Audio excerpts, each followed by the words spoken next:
The diminished 7 chord is written dim7 or a circle in a 7, and that little circle stands for diminished. The diminished 7 is a symmetrical chord, meaning that if you stack the notes on top of each other within the same octave, the distance and pitch from one note to the next is the same. For example, an A diminished 7 chord includes an A, a C, an E flat, and a G flat.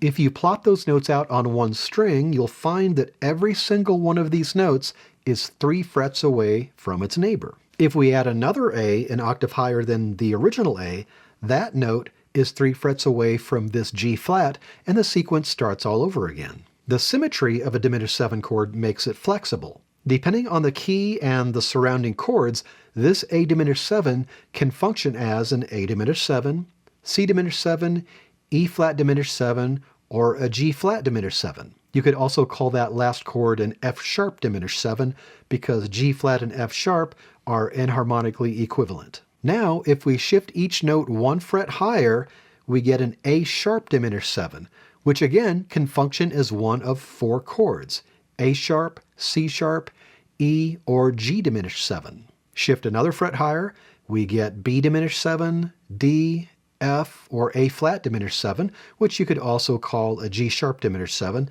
because A flat and G sharp are enharmonically equivalent. And finally, if we shift another fret higher, we end up on a C.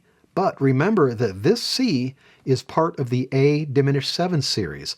It's the same notes. We're going to take a look at 3 diminished 7 shapes so you can see how this applies to your chord playing. You could play this shape and move it so the low note is on the 2nd fret.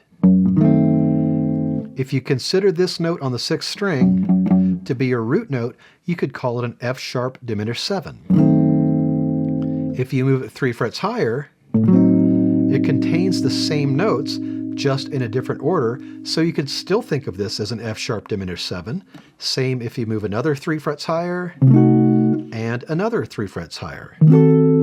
And remember that this shape is really 4 chords in one. In any of these positions, you could call this an F sharp, A, C, or E flat diminished 7. It all depends on context. Now if you move this shape up a fret, it can serve as a G, B flat, C sharp, or E diminished 7, and every 3 frets you get those same 4 chords.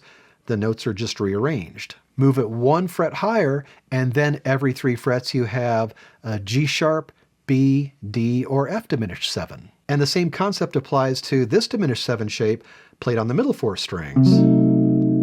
Start it here, and then every 3 frets you've got either B, D, F, or G sharp diminished 7, depending on context.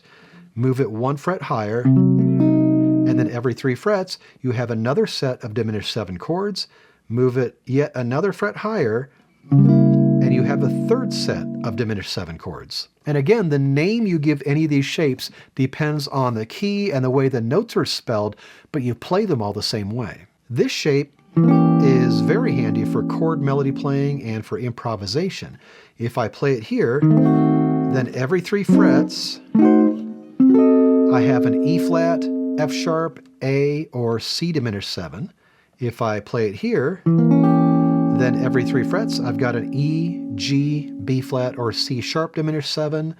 And if I play it here, every 3 frets I have F, G sharp, B, or D diminished 7. To play those movable shapes, you need to at least know the names of the notes on strings 4, 5, and 6.